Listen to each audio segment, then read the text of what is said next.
जय श्री कृष्णा। प्रिय दर्शकों, भाई और बहनों, एस्ट्रो चर्चा में आपका स्वागत है। मेरा आपको सादर नमस्कार। आज के वीडियो में हम जो कर्क लग्न के व्यक्ति हैं, आज के वीडियो में जो कर्क लग्न के व्यक्ति हैं अर्थात कैंसर एसेंडेंट हैं, उनका नया वर्ष 2022 कैसा गुजरेगा उस पर एक संक्षिप्त परिचर्चा करेंगे।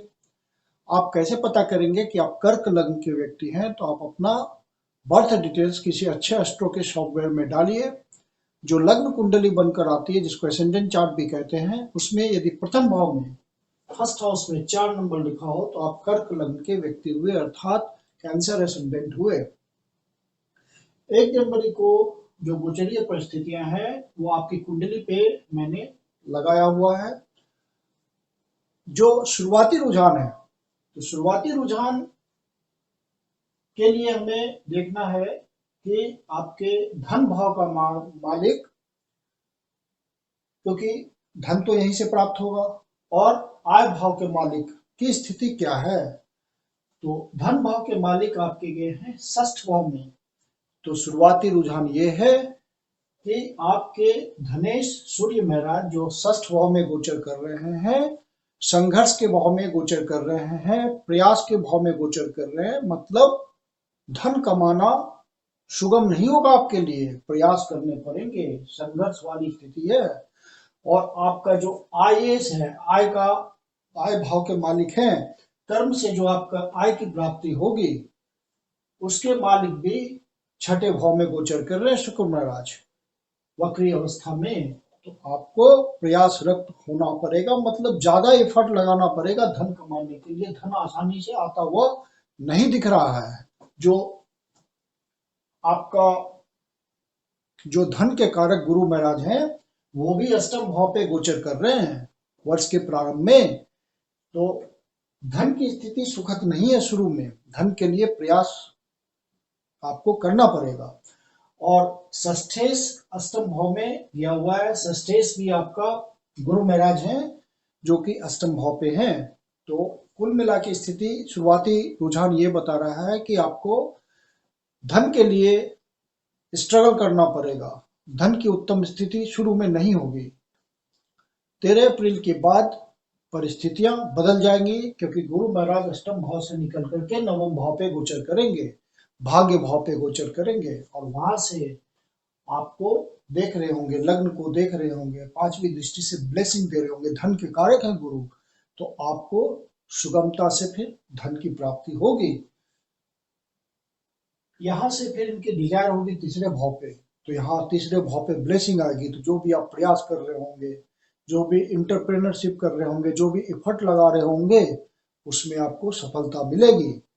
और फिर इनकी नवी दृष्टि पंचम भाव पे आ रही होगी। तो पंचम भाव लक्ष्मी भाव होता है। तो धन का फिर आपका सुगमता से आप धन की प्राप्ति करेंगे।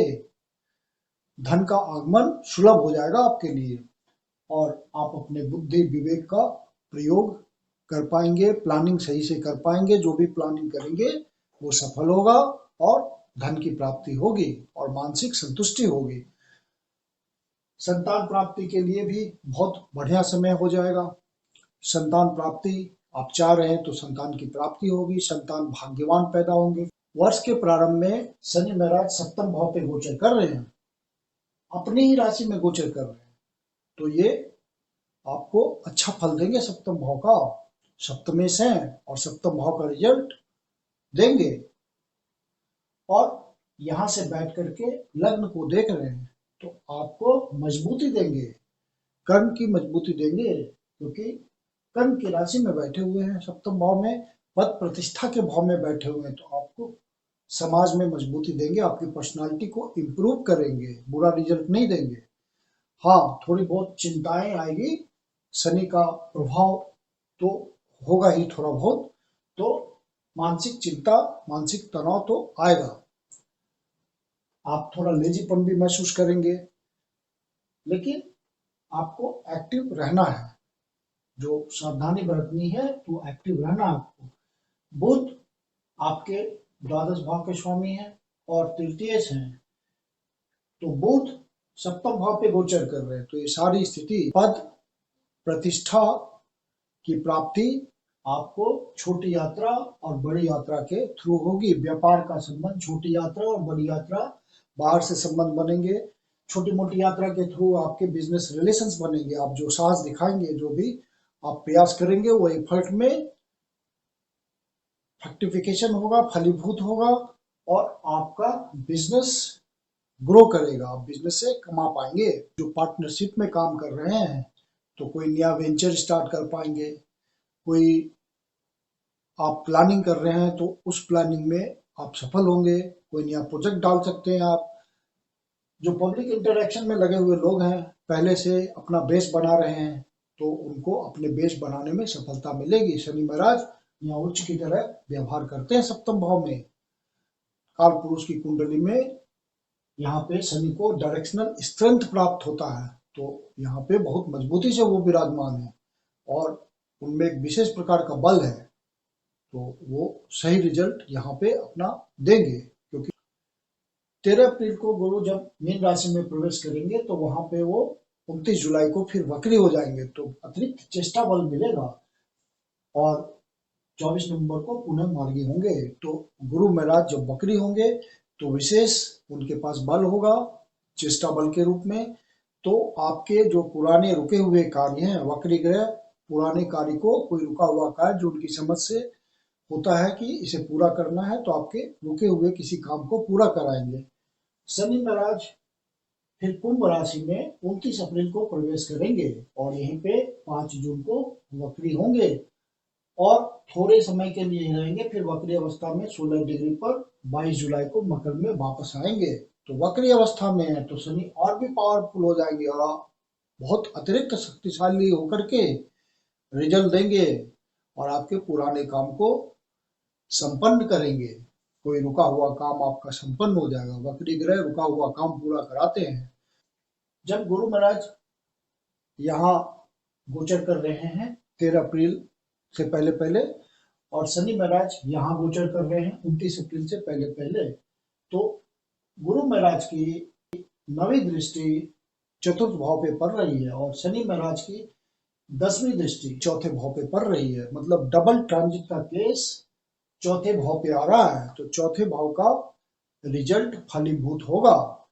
अर्थात आप पहले से प्रयास कर रहे हैं कोई फ्लैट खरीदने, मकान खरीदने, प्लॉट खरीदने, कोई लैंड खरीदने, तो उन प्रयासों में आपको सफलता मिलेगी। लेकिन उसके बाद कोई विशेष योग नहीं बन रहा है। जब गुरु महाराज राशि परिवर्तन करेंगे और शनि महाराज भी राशि परिवर्तन करेंगे तो फिर ये योग खत्म हो जाएगा। योग तो फिर आप यहां से रिजल्ट नहीं ले पाएंगे। गुरु महाराज की दृष्टि जब यहाँ पे पड़ेगी, ब्लेसिंग आएगी, तो मानसिक संतुष्टि बहुत होगी। माता का स्वास्थ्य बिगड़ा होगा तो वो सुधर जाएगा।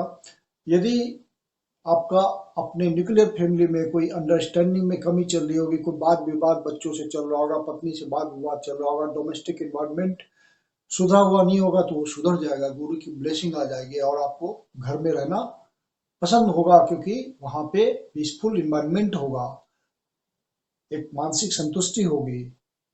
गुरु की ब्लेसिंग आएगी चौथे भाव पे। शनि महाराज जब अष्टम भाव पे गोचर करेंगे तो उनकी 10वीं दृष्टि पंचम भाव पे आएगी। गुरु महाराज जब यहाँ पे गोचर करेंगे तो उनकी 9वीं दृष्टि पंचम भाव पे आएगी। मतलब डबल ट्रांजिट का केस पंचम भाव पे आएगा, तो पंचम भाव के रिजल्ट बहुत अच्छे हो जाएंगे। आप यहाँ से अपने बुद्धि विवेक का प्रयोग करके और वाणी का समुचित प्रयोग करके धन की व्यवस्था करेंगे, धन कमाने में सफल होंगे। अपनी प्लानिंग को सफल करने में आप सफल होंगे। प्लानिंग सही से कर पाएंगे, विवेक बुद्धि का सही से प्रयोग होगा। राहु महाराज आपके 11वें भाव पे वर्ष के प्रारंभ में गोचर कर रहे हैं। शुक्र के अनुसार इनको रिजल्ट देना है क्योंकि शुक्र की राशि में गोचर कर रहे हैं, तो राहु का 11वें भाव पे गोचर करना अच्छा होता है। तो आपको कुछ अप्रत्याशित लाभ मिला होगा राहु के यहाँ गोचर होने से, यदि आपके नटल चार्ट में कोई इंडिकेशन है। जब भी कोई ग्रह राशि परिवर्तन करता है तो अपना विशेष रिजल्ट देने के लिए इच्छुक होता है और आपके नटल चार्ट में कोई विशेष परिस्थिति, कोई इंडिकेशन महादशा, अंतरदशा, प्रत्यंतर दशा के थ्रू दिखती है तो उसका रिजल्ट गोचर टैली करता है, तो आपको रिजल्ट का अनुभव हो जाता है, रिजल्ट मिल जाता है आपको। तो ऐसी कोई आपकी सुटेबल दशा बनी होगी, राहु यहाँ गोचर कर रहा है एकादश भाव पे, तो आपकी इच्छा पूर्ति जरूर हुई होगी। राहु शुक्र के अनुसार रिजल्ट दे रहा है, धन वाली राशि में गोचर कर रहा है, तो आपको अप्रत्याशित धन राहु ने दिया होगा यदि कोई सुटेबल दशा होगी। राहु 12 अप्रैल को मेष राशि में प्रवेश करेंगे, गोचर परिवर्तन करेंगे, और केतु सिमल्टेनियसली तुला राशि में गोचर करेंगे उसी समय से। तो किसी अशुभ ग्रह का चौथे भाव पे गोचर करना मानसिक शांति के लिए अच्छा नहीं होता, तो डोमेस्टिक एनवायरनमेंट का ध्यान रखिएगा। सब 12 अप्रैल के बाद स्थितियां थोड़ी बिगड़ेगी, आपको संभाल के रखना है। कुछ आपको मन में परेशानी आएगी, कुछ मन में ऐसे विचार चलेंगे, कुछ गुप्त बातें, आप निगेटिव बातें सोचेंगे, तो वो सबसे आपको बचना है, तो केतु महाराज ये सब रिजल्ट देंगे यहाँ पर।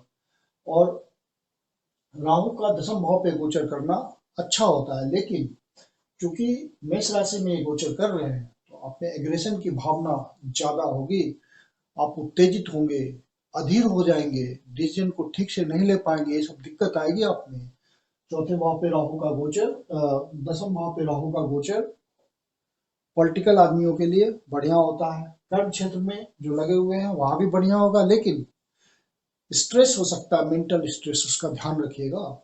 जो बिजनेसमैन है उनके लिए भी स्ट्रेस बढ़ेगा राहु के यहाँ गोचर करने से, तो मेडिटेशन, योगा वगैरह के थ्रू आप अपना ध्यान रखिए कि मानसिक स्ट्रेस ना आने पाए। बाकी राहु दसम भाव पे अच्छा ही रिजल्ट देता है।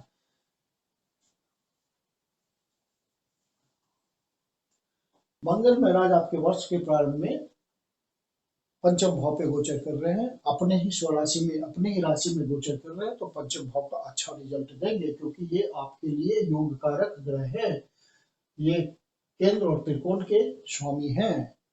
तो और कर्क लग्न के मित्र हैं, चंद्रमा के मित्र हैं, कर्क लग्न के मित्र हैं, योग कारक है, उनके लिए कारक ग्रह हैं, तो ये अच्छा फल देंगे। वर्ष के शुरू में पंचम भाव का अच्छा रिजल्ट आएगा, बुद्धि का सही से प्रयोग करेंगे, पूरी एनर्जी के साथ करेंगे।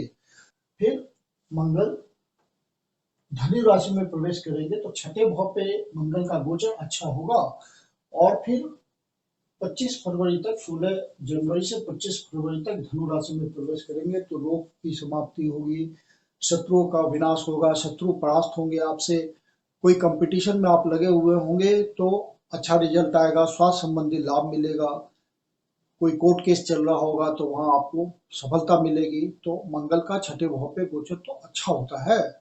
और सप्तम भाव में आएंगे मंगल महाराज, तो उच्च के होंगे, तो यहाँ भी शनि की तरह रिजल्ट देंगे, तो बढ़िया रिजल्ट देंगे। तो मंगल का गोचर आपके लिए अच्छा है।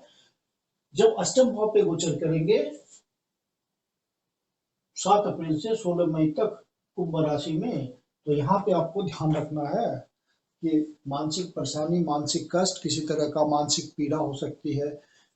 और वाहन चलाते हैं तो वाहन का ध्यान रखिएगा, ड्राइविंग का ध्यान रखिएगा वाहन चलाते वक्त, क्योंकि अष्टम भाव पे मंगल का दुर्घटना योग बनता है गोचर करना।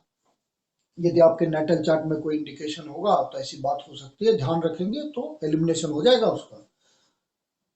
फिर मंगल यहाँ पे गोचर नवम भाव पे गोचर करेंगे तो अच्छा रिजल्ट देंगे। आपको फिर ध्यान रखना है, जब मंगल दसम भाव पे गोचर करेंगे मेष राशि में, अपने ही राशि में गोचर करेंगे 27 जून से 9 अगस्त के बीच, तो 27 जून से 9 अगस्त के बीच जब मंगल यहाँ गोचर करेंगे तो अंगारक योग बनाएंगे, क्योंकि राहु यहाँ गोचर कर रहा होगा 12 अप्रैल के बाद, तो राहु के साथ मंगल का योग मतलब अंगारक योग, जो कि ज्योतिष में अच्छा योग नहीं माना जाता।